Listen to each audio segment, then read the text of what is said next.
والے تھے حبشہ، اسی آپ کو بلال حبشی کہتے ہیں. حبشہ ملک کا نام ہے. یہ نہیں ہے کہ ہر آدمی جو کالا ہو اس کو حبشی کہتے ہیں، ایسا نہیں ہے. جو حبش کا رہنے والا ہو اس کو کہتے ہیں. اب یہ الگ بات ہے کہ وہ خط استوا پر ہے، ہارن آف افریقہ ہے، گرم ترین علاقہ ہے، اس لیے عام طور سے رنگ جو ہے وہ کالا پڑ جاتا ہے. اور ویسے اللہ تبارک و تعالیٰ کی حکمت ہے بہرحال، اور اسلام میں کالے اور گورے کا کوئی فرق نہیں ہے. بہرحال جب حضور فرمود صلی اللہ علیہ وسلم نے ارشاد فرمایا وہ حبشہ چلے جاؤ، اس وقت تک مسلمانوں کی تعداد بہت تھوڑی تھی، تو 18 کے قریب آدمی اور مرد اور عورتیں حبشہ جانے کے لیے تیار ہو گئے تاکہ اپنے ایمان کو بچا سکے. ان پر سختیاں بہت ہو رہی تھیں. ان میں امیر المومنین سیدنا عثمان رضی اللہ عنہ وارضہ بھی تھے. حضرت عثمان تو بہت بڑے تاجر تھے مکے. ان میں حضور پر نور صلی اللہ علیہ وسلم کے حقیقی چچزاد بھائی اور حضرت سیدنا علی کے بھائی جعفر رضی اللہ عنہ وارضہ بھی تھے. یہ سب کے سب 18 کے قریب آدمی کا قافلہ تھا.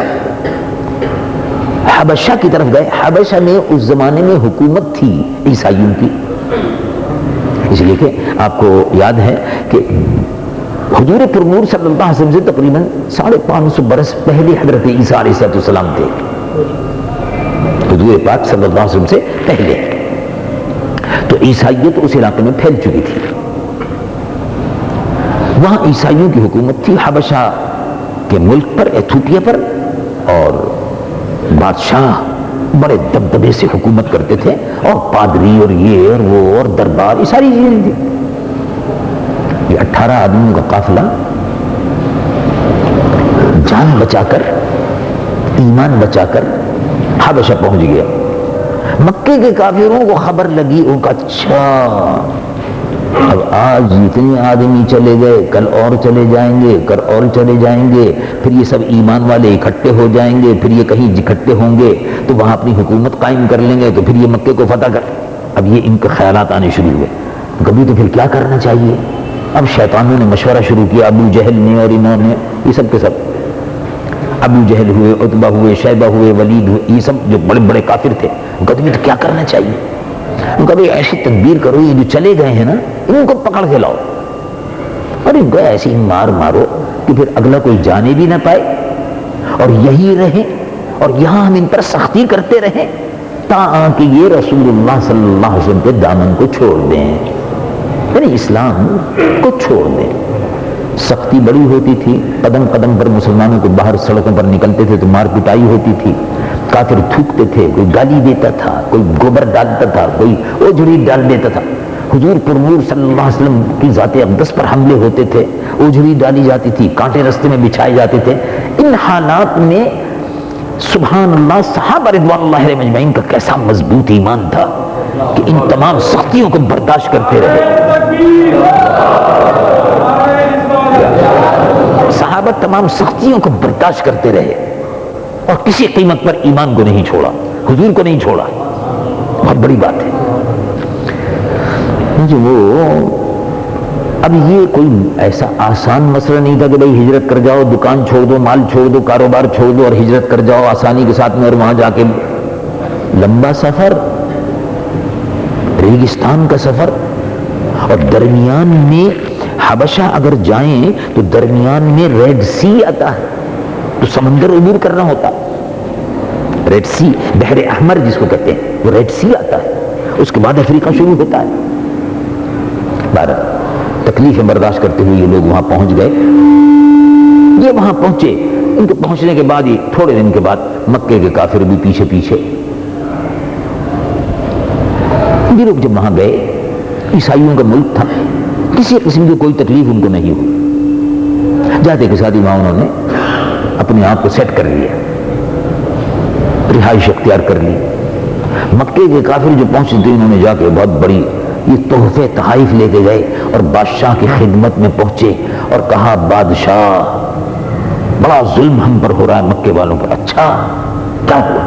فریادی آئے ہیں، آپ تو ہم پر ہمیشہ کرم فرماتے ہیں، ہم مکے کے بڑے بڑے سردار ہیں، آپ کی خدمت میں حاضر ہوئے ہیں، آپ ہمیشہ ہماری سرپرستی کرتے رہے ہیں. یہ ایک گروہ پیدا ہوا ہے جو ہم بتوں کی پرستش کرتے ہیں، یہ بتوں کی پرستش کی مخالفت کرتے ہیں. اور بادشاہ یہ عیسائی مذہب کو بھی برا کہتے ہیں، حضرت عیسیٰ علیہ السلام کی شان اقدس میں بے ادبی کرتے ہیں.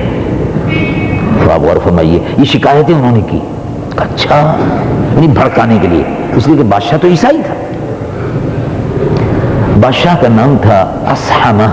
اسحمہ بادشاہ نے کہا اچھا ایسی بات ہے، تو پھر کیا چاہتے ہو بھائی؟ کہا یہ سب بڑے لوگ جتنے بھی آئے ہیں یہ آپ کے پاس، یہ سب بڑے ایسے لوگ ہیں کہ ان کو مارا جائے.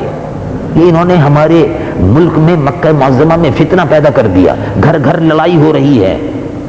ان کا عقیدہ کیا ہے؟ ارے صاحب بتوں کو نہیں مانتے، بتوں کی پرستش نہیں کرتے، اللہ کو کہتے ہیں کہ اللہ ہے اس کو سجدہ کرو، بتوں کو سجدہ نہ کرو وغیرہ وغیرہ. اور حضرت عیسیٰ کو بھی نہیں مانتے. تو آپ کے بھی دشمن ہماری بھی دشمن مشترک ہیں، آپ ان کو ہمارے حوالے کر دیں، ہم ان کو مکے لے جاتے ہیں، پھر ہم دیکھیں گے. بادشاہ نے کہا کہ مطالبہ تو آپ کا ہے، اور یہ تحفے تحائف بھی آپ لے کر آئے تو ہمیشہ آپ کے یہاں سے تحفے تحائف آتے ہیں، وہ قبول ہو گئے، مگر بھائی ایسے تو ہم آپ کو حوالے نہیں کریں گے. یہ تو غلط بات ہے. دونوں طرف کی بات سننی چاہیے، انصاف کرنا چاہیے، پھر جا کر آپ کو دیں گے. تو ان کا اچھا ٹھیک ہے. یہ سمجھ رہے تھے کہ بادشاہ ہماری بات سن کے ہم کان بھر دیں گے، ایک طرف کی بات سن کے بادشاہ سلامت ہمارے حوالے کر دیں گے اور ہم لے کے چلے جائیں گے، پھر ان کو اتنا ماریں گے تو پھر ان کو اپنا ہوش نہیں رہے گا. لیکن بادشاہ نے کہا کہ نہیں، ہم ان کی بات بھی سنیں گے، اور ان کے سامنے آپ جو شکایت آپ کو ہے وہ آپ بیان کر دیں کہ انہوں نے کیا پریشان کیا ہوا ہے، کیا تکلیف آپ کو ان سے ہے، کیا مار پٹائی ہوتی ہے، کیا تکلیف وہ آپ کو دیتے، سب آپ بیان کر دیجیے. چنانچہ ایک دن مقرر ہو گیا. بادشاہ نے کہا کہ بھائی معاملہ مذہبی بھی ہے، تو تمام جتنے بھی بڑے بڑے پادری تھے ان کو بلوا لیا. اور ادھر سے مسلمانوں کا وفد حضرت جعفر رضی اللہ عنہ وارضہ سربراہی میں وہ بھی بادشاہ کے دربار میں پہنچ گئے. اللہ رب العالمین قرآن مجید و فرقان حمید میں ارشاد فرماتا ہے، وہاں جب حاضر ہوئے چنانچہ بات چیت شروع ہوئی تو انہوں نے کہا کہ بادشاہ یہ جتنے بھی الزامات لگا رہے ہیں سب جھوٹے ہیں. یہ نہیں کہتے ہیں کہ ہم حضرت عیسیٰ کو نہیں مانتے، غلط ہے.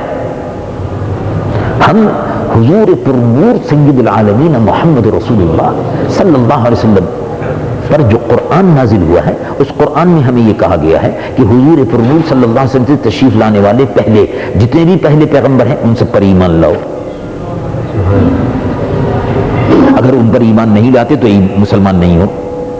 مسلمان کے معنی یہی ہے کہ تمام پچھلے پیغمبروں پر اور آخری پیغمبر حضور پرنور صلی اللہ علیہ وسلم پر ایمان لائے، کہ آپ کے بعد کوئی نبی نہیں ہے، اور پچھلے جتنے بھی نبی ہیں ان سب پر ایمان لائے. تو صاحب ہم تو حضرت عیسیٰ پر ایمان رکھتے ہیں، حضرت بیوی مریم کو پاک دامن سمجھتے ہیں،